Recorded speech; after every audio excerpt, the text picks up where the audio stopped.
Rasa takut dalam menjalani hidup itu bisa berasal dari berbagai sumber.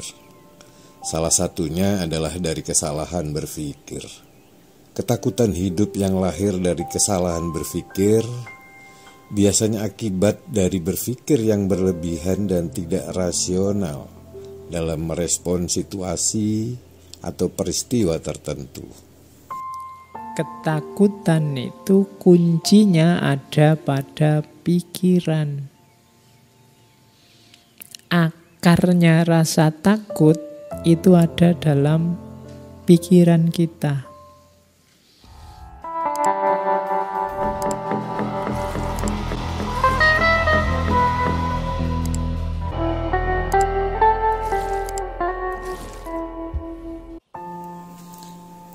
Rasa takut dalam menjalani hidup itu bisa berasal dari berbagai sumber.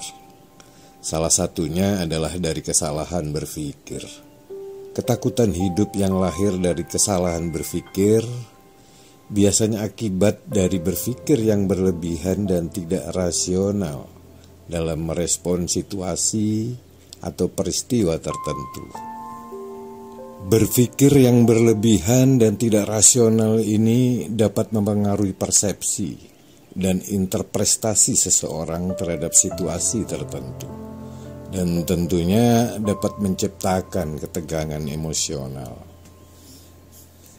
Jadi, kadang-kadang perubahan dalam cara melihat atau memahami sesuatu mungkin kita perlukan agar kita dapat mengurangi tingkat ketakutan dan kecemasan dalam menjalani hidup. Ketakutan itu kuncinya ada pada pikiran. Akarnya rasa takut itu ada dalam pikiran kita. Jadi, takut itu kan ketika ada sesuatu yang kamu pastikan dia membahayakanmu, sehingga harus kamu hindari jauh-jauh. Kamu menganggap bahwa sesuatu itu sangat berpengaruh dalam hidupmu, bisa mengganggumu. Nah, itu kan adanya dalam pikiran. Kamu takut tidak punya uang. Kenapa? Karena menurutmu uang itu sangat penting. Kamu takut tidak punya pekerjaan. Karena menurutmu pekerjaan itu mutlak. Karir yang sesuai yang kamu inginkan itu harus. Kamu takut, apalagi macam-macam. Mungkin termasuk pasangan. Itu kan adanya di pikiran. Jadi sumber ketakutan itu adanya di pikiran. Padahal kalau versi Buddhisme, segala sesuatu itu sebenarnya hakikatnya netral. Kalau pakai bahasa Buddhisme dia kosong. Penting tidaknya, maknanya baik atau buruk, itu pikiran kita yang mengolah. Ngaji ini penting atau tidak, itu tidak ada di ngaji ini sendiri, tapi dalam gagasan kita, pikiran kita tentang ngaji ini. Jadi kamu ganteng apa tidak, itu kan mungkin tidak terletak di wajahmu, tapi terletak di pikiranmu. Mungkin konsepnya orang tentang ganteng dan tidak itu seperti apa. Jadi kalau ada orang bilang, kok kamu gak terlalu cakep, jelek gitu, loh, konsepnya aja diganti. Iya kan? Mungkin selama ini yang disebut ganteng itu yang hidungnya mancung, kulitnya putih, wajahnya agak kebulean gimana, itu ya tinggi besar. Loh, itu kan konsep yang ada di kepalamu. Kalau ingin bahwa ganteng itu kamu, gantian konsepnya. Itu kan konsepnya Bapak. Kalau menurut saya ganteng itu yang kecil, pesek, kemudian rambutnya keriting, ya kan adanya di pikiran. Cantik juga begitu. Menyenangkan atau tidak juga begitu, bahkan penting atau tidak juga begitu. Kuncinya di pikiran. Termasuk ketakutan. Gitu loh. Hujan itu cuma air. dia jadi membahayakan atau tidak, itu ya konstruksi berpikirmu yang menanggapi hujan. Tsunami ya tsunami aja, dia peristiwa alam. Kamu tanggapi dia jadi azab, apa dia itu adalah ujian, apa dia itu. Lo itu kan pikiranmu yang menanggapi, yang membaca, yang membunyikan. Jadi hidupmu itu maknanya ada di pikiranmu. Harapan-harapanmu dan ketakutan-ketakutanmu adanya di pikiranmu. Maka berpikirlah yang sehat.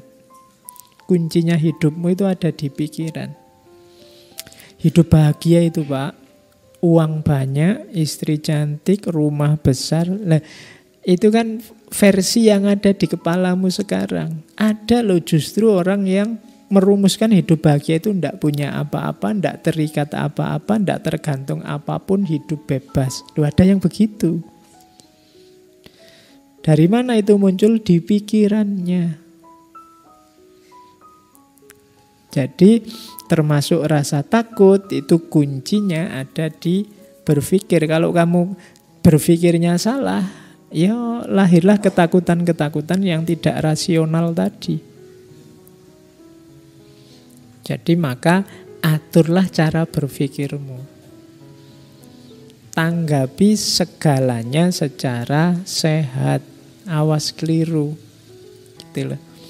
Jadi teori pertama itu, rasa takut itu hubungannya dengan pikiran. Tak kasih contoh ya. Ada kisah terkenal sekali kalau di barat, namanya kisah katak kecil. Jadi satu ketika ada rombongan katak kecil. Ini kisah percil, kisah katak kecil. Jadi satu ketika ada percil, sekelompok percil yang melakukan lomba. Lomba naik gedung. Nah, terus karena ini unik, ada percil yang naik gedung, terus penontonnya banyak, ingin ngerti nanti juaranya siapa.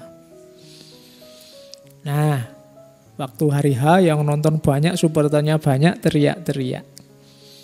Terus dimulailah lomba itu. Tapi penonton ini begitu lihat gedungnya, wah gedungnya setinggi itu, percilnya kecil-kecil, apa ya bisa nyampe puncak.